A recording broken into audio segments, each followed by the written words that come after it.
purchasing is pressing the order button to order from your prime distributor to get that product moving, the logistics piece. Value analysis is really looking at that total strategic package. And Karen does this every day, right, in her role at Premier, of saying, how do I get the most bang for my buck with a product that's going to be evidence-based, that's going to have the appropriate registrations with either the EPA or the FDA, which is most common, that frankly is going to be efficacious for the intended need. And that's where claims come in. But specifically, I think another thing that's important too is to talk about standardization.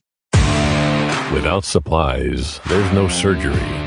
Without products, there's no patient care. Welcome to Power Supply, the healthcare supply chain podcast focused on helping you navigate the intricacies of logistics, purchasing, contracting, and supplier relationships. Each episode, we speak with healthcare executives, supply chain leaders, and innovative entrepreneurs from across the country as they share their stories, experience, and expertise on the industry we love. From the loading dock to strategic sourcing, from buyers to the C-suite, and across the enterprise, we tackle the real-life issues impacting the healthcare supply chain. Whether you're tuning in for conversation or inspiration, we're glad you're here. You're just in time to hear it from the source and stock up on insight. So sit back and plug into Power Supply. This week on Power Supply, we speak with Hudson Garrett, Adjunct Assistant Professor of Medicine, Division of Infectious Diseases at the University of Louisville School of Medicine, along with Karen Niven, President-elect of AVHAP, and she's also the Director of Performance Groups at Premier Healthcare Alliance. Garry, we're going to be talking about integrating in the value analysis process, specifically today, infection control. But I think what is going to be an excellent theme is just how do we reach out to all of these impacted departments, internal stakeholders, and really subject matter experts within the organization to help ensure a successful value analysis process. Yeah, I'm looking forward to see how they tie that in. It's a very, very key part of the value analysis team. I'm curious to see how they bring in the partners that need to be there and the expertise that they have to share with our end users. So looking forward to both Karen and Hudson's dialogue on this matter. Be great. Well, yeah, we've got a registered nurse with experience, a great deal of experience in supply chain, and then we've got one of the leaders in infection prevention. So we've got the right team for you. We'll be right back with Hudson Garrett and Karen Niven after a short break. Game on. I'm Hays Waldrop. This is Gary Skinner. And I'm Justin Poulin. A production of 17 Studios. You're listening to Power Supply.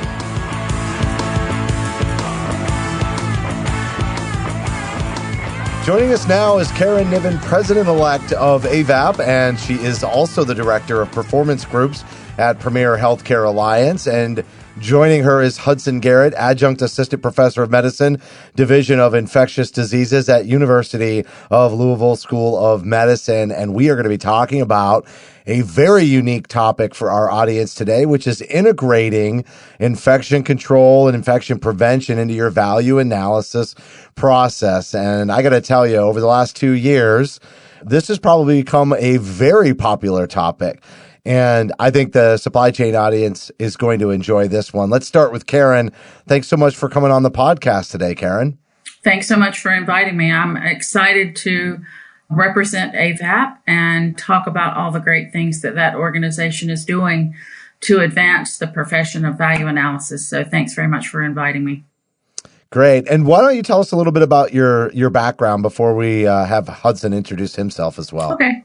I am a nurse by training. I spent 30 years in a large IDN here in Charlotte, where I started as a new grad at the bedside in the PACU and stayed at that organization for 30 years, where my last position there was Senior Director for Perioperative Services.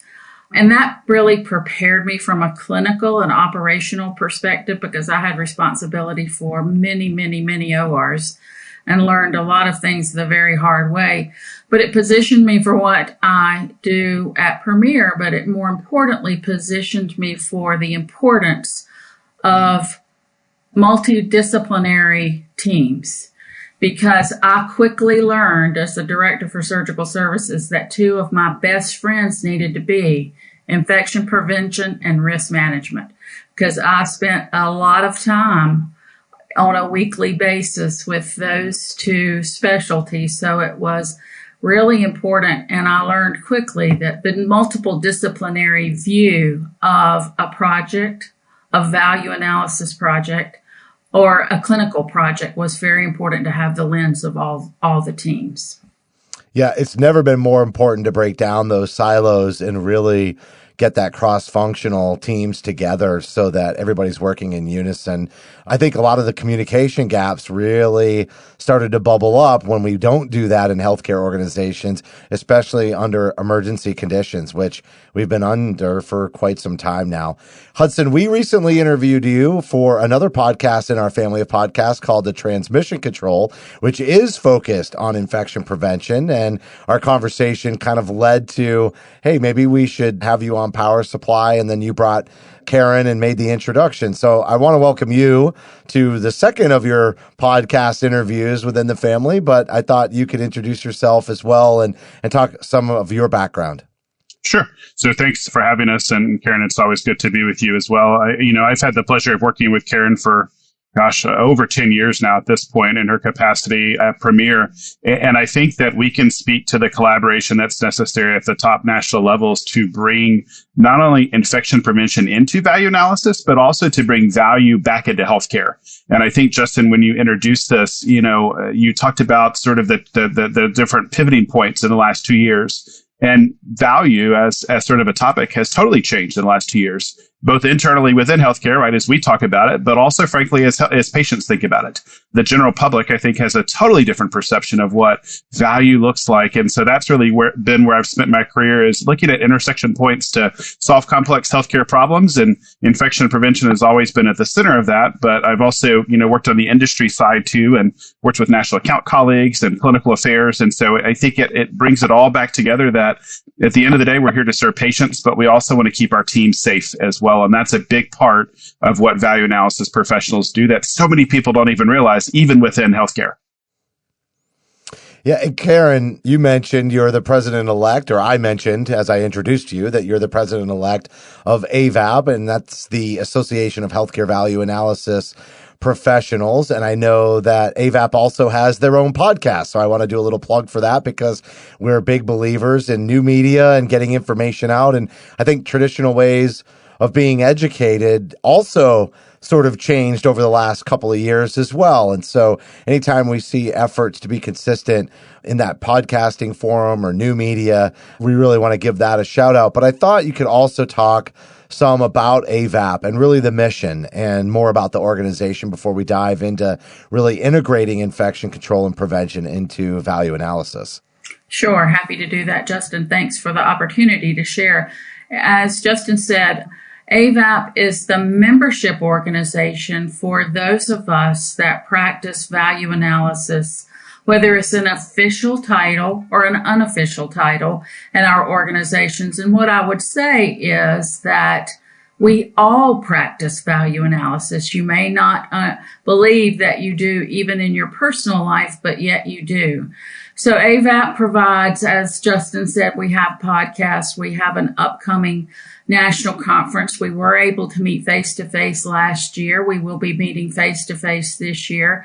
We have around 500 members. We also have a certification. As a clinician, I'm a big believer in certifications, and the message that sends to the industry about, for nurses, is the step beyond licensure. It proves to those patients under your care and families that you have additional training, additional certification. So we also have a certification for value analysis practitioners. So it's a great way to connect with all of the other value analysis members across the country, both in healthcare delivery systems and in the supplier side. Because how I describe value analysis, it's not a box we check. It's not an office we have. It's a way we do things. It's a way we look at things. It's a way we evaluate the value of a product, a practice, and ultimately the patient care in our professional lives. In our personal lives, it might be, do we buy a 12-pack of Diet Coke or do we buy a 2-liter? We are constantly looking at those math problems around value. So AVHAP has a website, avhap.org. I would encourage you to look at that. And if you have any questions, I'm happy to take them, or you can reach out to me personally. So thanks for the opportunity to plug the membership. Absolutely. And I know everybody can find both of you on LinkedIn. So just look for Karen Niven or Hudson Garrett, and you will be able to connect with them. And I always like to say that's one of the easiest ways to network, and we can get people involved in social media. I think that's where, new opportunities to share information really exist. There's a huge opportunity, especially as it relates to supply chain. We are just beginning to get involvement from supply chain professionals. So, Hudson, I want to tee up just kind of the nature of this conversation, or the theme for today's conversation, which is, the state of infection control and prevention in terms of involvement in sourcing new products. And so maybe from an infection prevention standpoint, you could talk about how you think the current state exists today. I think that's very facility dependent. And I think Karen can vouch for that. I mean, at the national levels, all the GPOs do have infection preventionists as part of their sourcing and review committees that are vetting the products and services. But at the individual integrated delivery networks, that may be very different. You may have an IP or a director of infection prevention that sits on the committee, but in some instances, they're not reviewing all the products.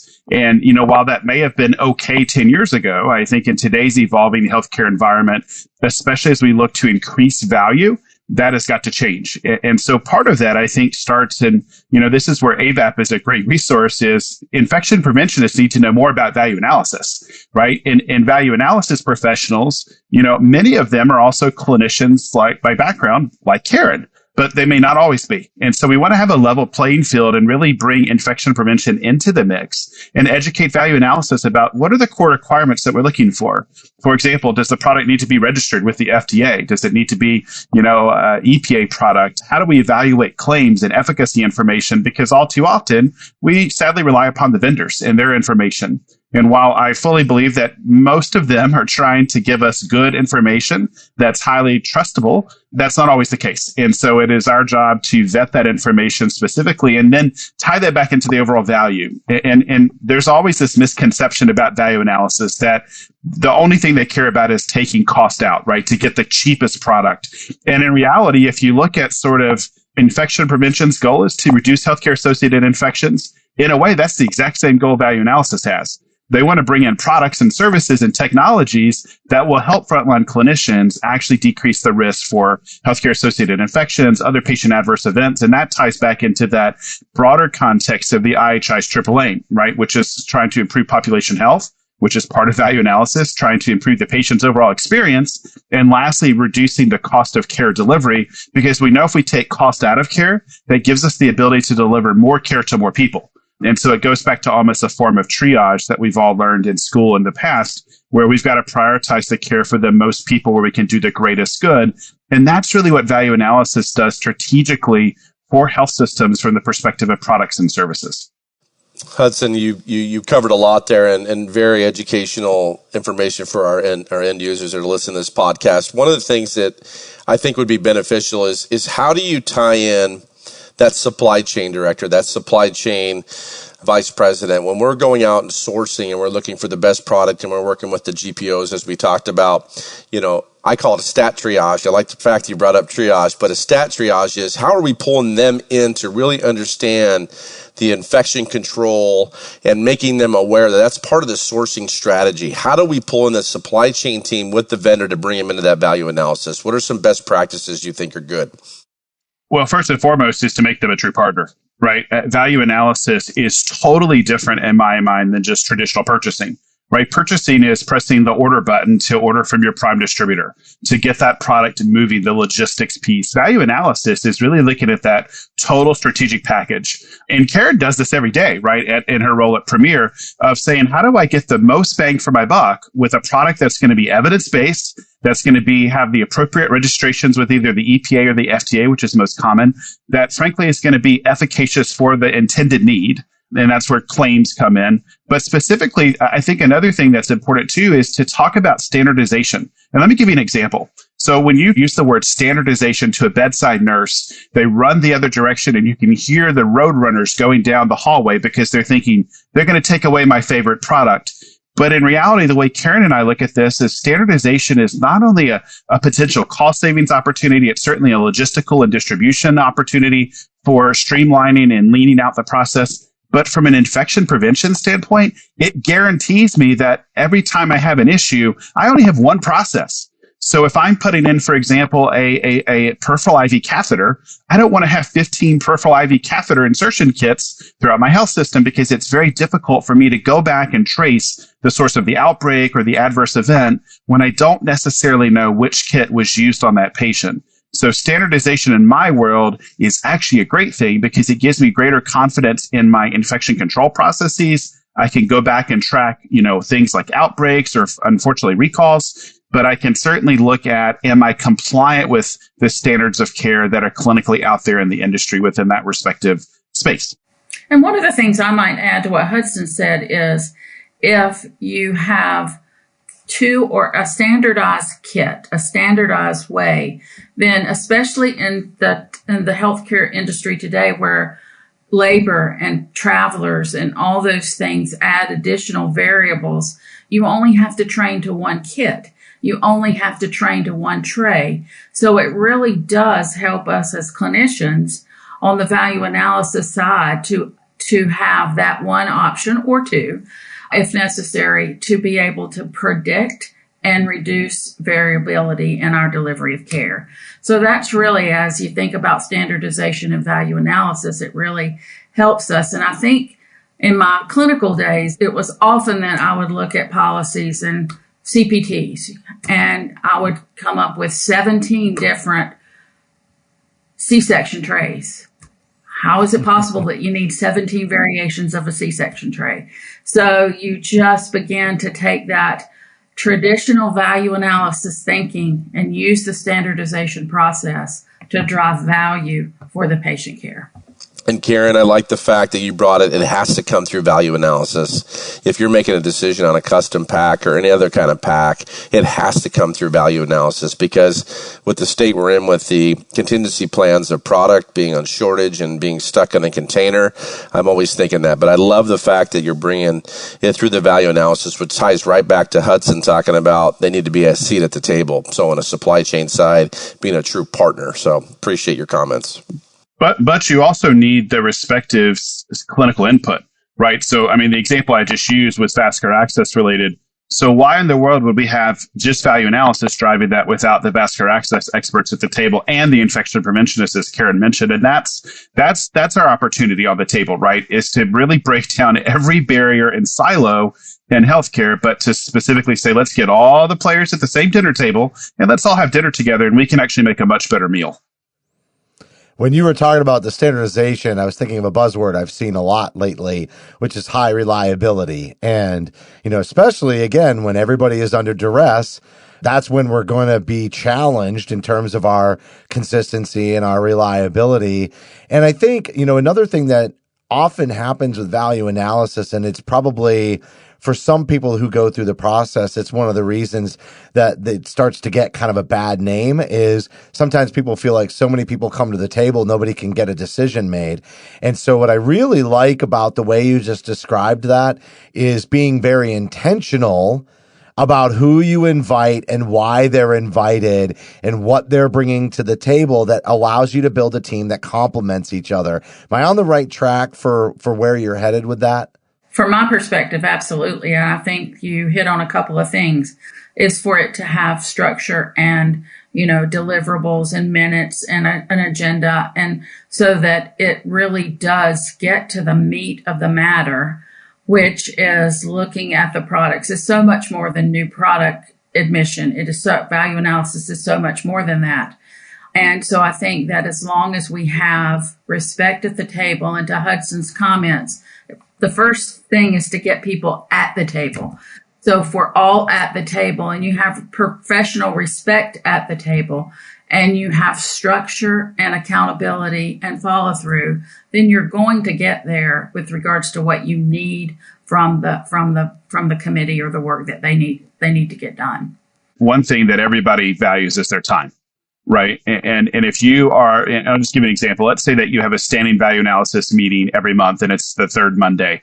If you're going to, think strategically through this, try to stack your stuff so that the respective clinical players can come to that part of the meeting and then they can leave. So maybe I have 5 vascular access items that I need to talk about. Do that in the first 20 minutes and then excuse them. And then you have, maybe something that's surgical related and you bring in the surgical VAT committee and you use their time. So if people know that you're respectful of their time, they will desire to participate, especially if they feel like there's something that's done with their input. The absolute worst thing that we can do is to minimize that or not take that input seriously, because frankly, I don't want to attend. I don't want to attend a standing meeting in the first place, but if there's value to it, then I absolutely make time to do that. And that all starts with the executive suite. Right? All of these folks, whether it's a frontline clinician or a value analysis professional, they all have a boss, right? But what I'm really thinking of is the C-suite. You've got to have C-suite engagement that are sitting there saying, Karen, whatever you need as the chair of this committee to move every obstacle out of the way to achieve our organizational goals, you have my 100% support to do that. If somebody's not cooperating, I'll go beat them up. I'll go take care of it. I'm going to make sure that we get them on the same page. Or if you need support externally, let us know what it is, because that's what brings more value to the meetings, is when they see a senior executive sitting at the table that's so important to them that on their schedule is that standing meeting too. Yeah, there's so many people that are coming to the table and so many different personalities. And I like how you said, again, it's not only being intentional on who you invite, but how you use their time when they get there. And so being purposeful versus them sitting there, opening their phone and trying to make sure that they're keeping up with their day-to-day responsibilities while they're there. So I wonder, are there some best practices or ways to quickly build that collaborative approach when you have those voices coming to the table? And especially, I'm kind of assuming in a lot of cases, infection prevention might even be new to the process. So when they get invited, they may not even be familiar with how it works when they get there. How would you suggest that value analysis leaders approach that? And then maybe what can infection prevention professionals be thinking about when they get there? I mean, one of the first places is to start with an understanding of what the process is. And that's bidirectional, right? I mean, that's infection prevention, understanding what value analysis is, and value analysis, understanding what in the heck infection preventionists do. I mean, AVHAP's got a great course, which I ironically just completed personally, and I thought it was very informative.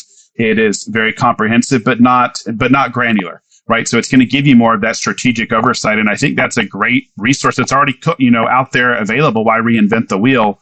But more targeted, I think, is understanding how infection prevention has to be a part of the vetting process. Right. Because, some people I think historically have said, oh, it's just hand hygiene products, or it's just disinfectants, or it's just that.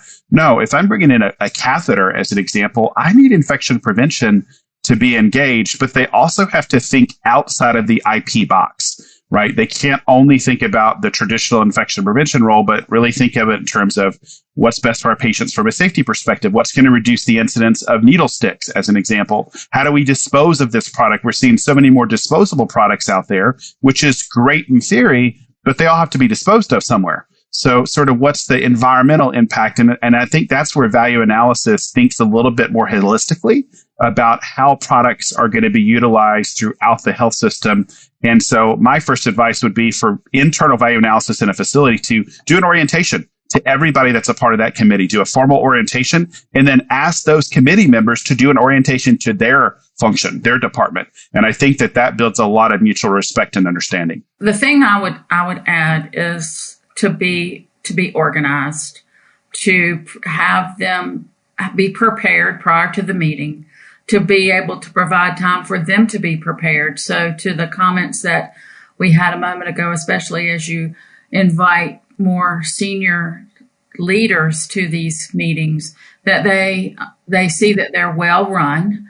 I'm used to and love dashboards and, progress reports and progress visuals. I'm a very visual learner, so it's very helpful for me. And many times we have organized our agenda into a red, yellow, green. Here are our deliverables. Here's our timeline. We're yellow in this right now, and the ones that were green, so that you can actually see what you're wanting to accomplish. You actually know what the timeline is. You actually know who the work team is. I'm also a big proponent of work teams outside of meetings so that you can get some work done and then there's some report out. But to Hudson's comments around embracing the entire team, I think the multiple disciplinary team and the C-suite involvement and endorsement are two of the key linchpins for a successful value analysis on a successful program. Hudson, you said this earlier, and I think, Karen, you did too. Every single system seems to have their own value analysis process. There's really no standardization, unfortunately, which makes it difficult if I'm a supplier, if I'm a vendor that's coming into a system, because everybody has a different process. What do you look like if there's a vendor listening right now? Is there a process or a kind of a fundamental blueprint you would suggest that what they provide to infection prevention and everything is part of this process? I mean, I think that's a very big question. First and foremost, and I think Karen would agree with this statement, and I think that she can attest to the fact that I achieved this with her on a personal level, is that you want to move away from the term vendor and get to partner, right? Partner has so much of a better connotation because it is truly that industry player is totally invested in the success of that healthcare facility. Karen has called me and asked me some questions, and some very candid ones, and said, I don't know what to do, or I need some advice on this. And we have that trust that I will guide her in the direction that will help her make a good evidence-based decision that's compliant with the law, that's going to meet the accreditation standards, and is also provide their members with the most accurate information. Since there is no standardization, that can be challenging, but I would say that most times there are some basic elements. Everybody's going to evaluate a product. Everybody's going to talk about the claims. But remember who's doing that presentation or presenting your product. It's normally not you as the vendor. It's normally somebody internal to the organization, in many cases, the value analysis coordinator. And so, if I was a vendor, I would say, first and foremost, is ask the value analysis professional in the institution, what is it that you need to be successful in presenting this product? Number two, do you currently have clinical problems around this topical area? If somebody says, I don't have any infections at all, first of all, they're lying. Right? Because of course we have infections everywhere, but it allows you an opportunity to dig deeper into the relationship and figure out what the true unmet needs are. And I think lastly is, go spend some time with the department that will be using your product. Ask value analysis. They're also gatekeepers. So we've got to be cognizant of that from a vendor perspective with vendor credentialing. But say, would it be possible for me to shadow a clinician for a few hours? I'm happy to complete any paperwork. Here's my documentation, et cetera, on my vaccines, all that stuff. But it's a great opportunity to understand the need before you sell the need. And I think that's all too often where vendors don't take that time to do that. And it truly, again, builds a much more strategic relationship. It certainly gets people on a more personal level. And then we can all, sing Kumbaya and actually solve the problems of healthcare that we need to do together.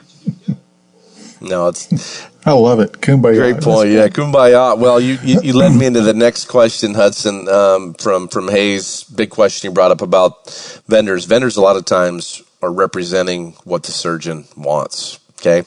I want to take it down that road of the surgeon's involvement in the infection control. A lot of times this is a fast, I would like this mesh next week, and I'd like to use this mesh next week. How are we engaging that type of clinician, our surgeons that need it now? What are we doing to make sure we're limiting our infection issues on that too? Thoughts? Well, let me give an example of where I personally know this train went off the tracks a few years ago, where a surgeon made a phone call to a vendor. The vendor said, absolutely, I'll be right over, as all vendors try to do. They try to be customer service oriented. The surgeon used the device out of a case out of the rep's car, used it inside of a patient. That device had never been sterilized. Had never actually been cleaned. It was a brand new device. Not only was the device not sterilized and not properly reprocessed, but a piece of it also broke off inside of the patient during the procedure. I don't even want to know where this went. Yep. I'll let Karen sort of talk about physician preference because she's got so much experience in that. But from an infection prevention standpoint, it is a recipe for disaster, and it should be against institutional policy to allow any physician preference items to enter that building to ever be used without going through the formal process. Because especially it's not just value analysis, but there's also recall coordinators that work in that department that are physically responsible for knowing what is being used. And so if they see an FDA recall and they pull up their charge master and they say, oh, we don't use this, we're safe. And then all of a sudden you have an outbreak and somebody's saying, well, wait a minute, we use this device or an experimental device or something like that. So it's not just devices that are currently marketed by the FDA, but it's also experimental products that might be used during clinical research. So value analysis has to be involved in understanding what research projects are also taking place. But I'll let Karen sort of chime in on the physician preference and how to deal with some of those difficult stakeholders. So did have a lot of years of working with physicians. And one of the things that I think was the foundation of that was building a relationship with them. What I know about physicians and surgeons specifically is they are data and evidence people. So once they understand that you are about providing products that they need for their patient care and you understand the evidence and you don't use marketing, they will fall in line because they are cut from that same cloth. You need to understand what the product, the data, the cost structure, because I also know that you don't get a lot of chances. And so you have to have done your homework. You have to lead with evidence, not marketing. You have to let them know throughout your relationship building that you are about putting in their hands what they need to take care of their patients. But here's the way we do that. I was very fortunate to have a wonderful relationship with most of the surgeons and physicians that I worked with, but we built that relationship and I didn't take on marketing. And, so they understood that we had the same goal. They also understood that I can't tell you today what I need tomorrow morning. So there is some planning in that arena. And I know that they know what they need before today for tomorrow. So, it's just building that foundational trusting culture and relationship with physicians so that you can work towards what you all want is valuable care for their patients. All right, last question before we kind of wrap up here. And, this is another, I would say, buzzword that I've heard a lot more, especially in contracting, but key performance indicators. How do we know that it's working? How do we measure it? And I think a lot of this actually comes from sustainability with these contracts and compliance, because so many times we'll get through that whole sourcing process and then nobody really has hands on it except for the end users, and they may not have contract awareness. And especially when it comes to infection prevention, I'd say contract awareness, Hudson, you can correct me if I'm wrong, but, contract detail awareness has got to be pretty low. And so, how do we continue to measure the success of an agreement that we set up, with KPIs? And what would be some examples of some good KPIs? Maybe we could start with Karen and go to Hudson. Well, coming out of my clinical experience, my KPIs were OR start times and turnovers and on-time start, all those types of things. But we also covered infections. And one of the big things was cases that were canceled the day of surgery and why that was and what we wanted our percentage to be. So I think that it goes back to a moment ago when I talked about and what we've talked about throughout this is the clinicians and the physicians being at the table. What are the key indicators for success for you? And once you build those and you have a repository of those, then you surely need to tweak them, especially if they're clinically focused. But some of the operational things can be a bit more generic, like your own time starts. I knew what my own time starts were the day after they started. But so did the surgeons. They knew exactly what time they were supposed to start, and they knew exactly what time the start time was. The other thing that I think we've alluded to a couple of times is the same definition. What is the same definition of a start? Is it when the wheels roll in the room, or is it when you make the cut? And I think that's where value analysis can come in, because we can help write those those industry definitions, so that we all know when we're talking about antibiotics within 30 minutes of the incision, we all know what we're talking about, and it's not ambiguous because of the language or multiple definitions of the indicator. Yeah, that's the inherent challenge to benchmarking, isn't it? It is. Go ahead, Hudson. I'm sure you have something to add there. Well, I mean, my top KPI every morning when I get up is to keep Karen happy. So I just need to be honest about that. But, at the end of the day, it's somewhat difficult to measure KPIs in terms of infection prevention tied back to a product, right? We certainly will see this if we make a boo-boo and we bring in a product that's going to increase infection rates. But the question then becomes, how quickly can we see that and how quickly can we respond?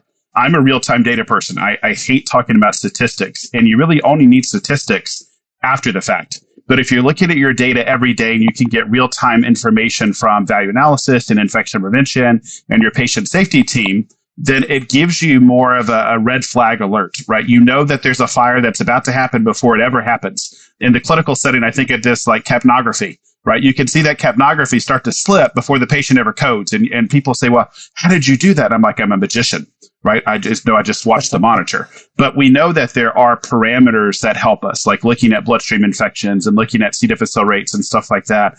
But a lot of those are so complex. And I give you a perfect example. Why do we have so much C. difficile in hospitals? Well, we think about that. Pretty much every patient that gets a perioperative procedure gets antibiotics.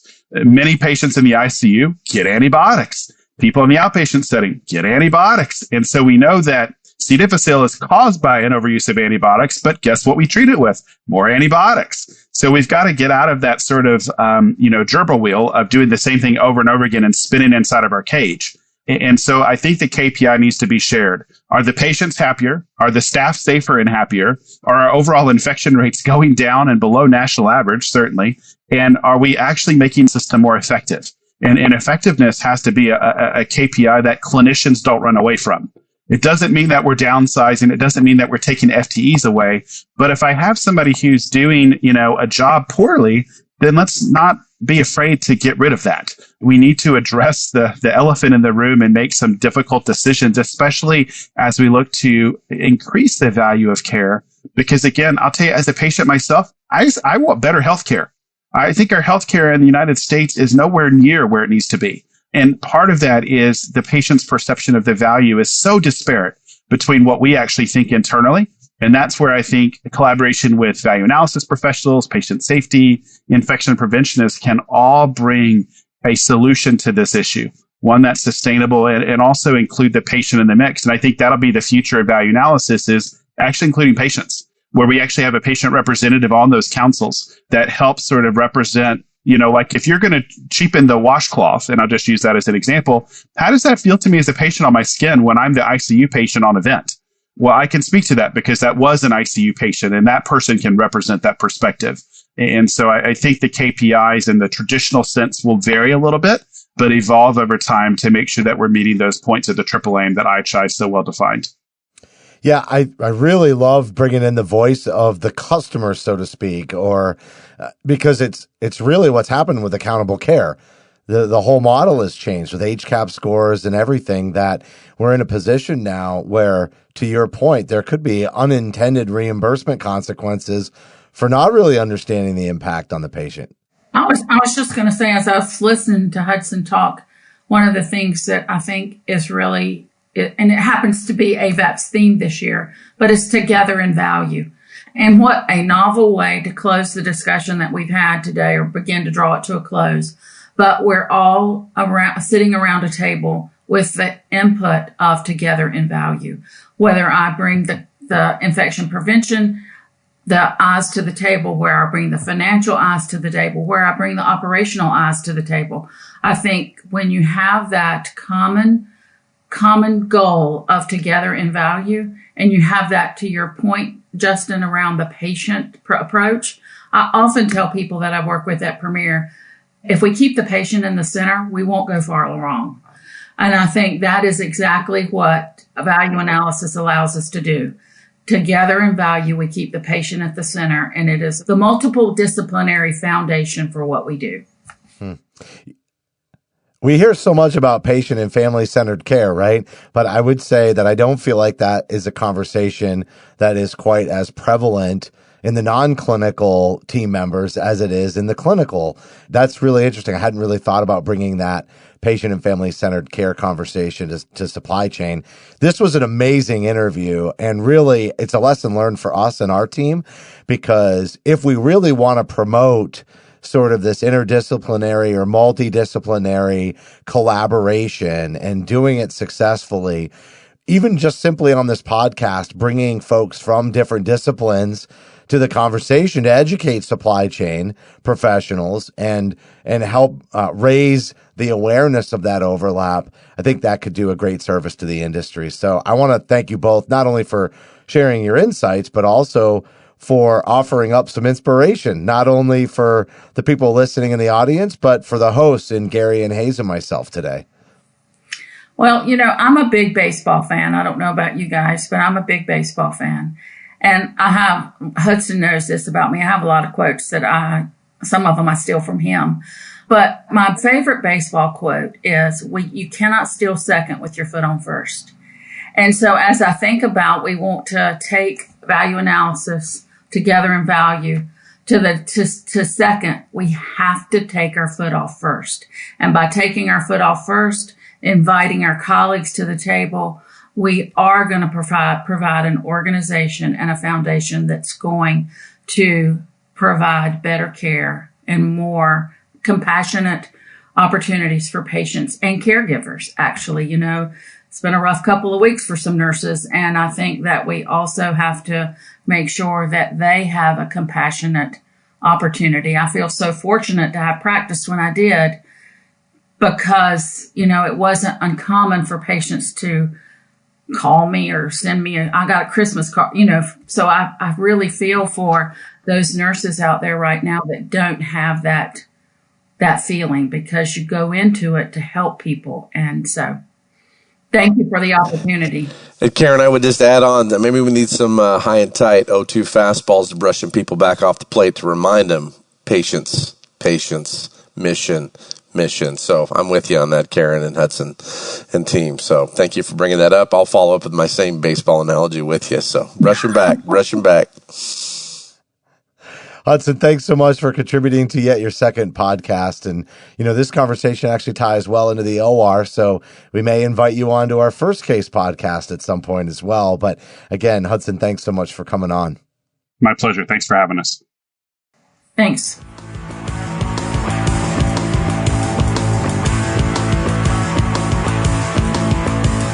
That was Karen Niven, President-elect of AVHAP, and she's also the Director of Performance Groups at Premier Healthcare Alliance. And along with her, Hudson Garrett, Adjunct Assistant Professor of Medicine, Division of Infectious Diseases at University of Louisville School of Medicine. Garry, what I loved about this episode is we really did run the gauntlet of a value analysis as it relates to not just integrating infection prevention, although that was a big focus that we had for this conversation, but really just taking that multidisciplinary approach and how do we make it work? How do we bring in all the internal stakeholders? And at the very end, I really liked what Hudson said about key performance indicators, and let's figure out what is it that the end users are struggling with. So the KPIs, we build them around their needs. And then, what about getting some feedback from the patients? Wouldn't that be revolutionary? Oh, huge. And I love they brought back the fact of the patient-centered model, both Karen and Hudson, bringing it back to really what we're about as mission. And those KPIs coming right back into what partners truly need to be at the table to make those KPIs really reflect what we're trying to accomplish. So just a great dialogue, lots of information. I mean, talking about Karen's certification that they have, I think is interesting. I'd like to know a little bit more about that, just seeing where that takes. But just good detail from both. Great conversation. All right, well, that's going to do it for this week's show. But as a reminder, you can support Power Supply by subscribing on Apple, Amazon, or Google Podcasts. You can also find us on Stitcher, iHeartRadio, Spotify, or just search for Power Supply Podcast on your favorite podcast application. You can also access bonus content for certain episodes simply by downloading our smartphone app for iPhone and Android. We'd certainly appreciate a rating and a review while you're there, because your feedback is important to the show. And on behalf of Garry, Hays, and myself, thank you for listening to this week's episode of Power Supply.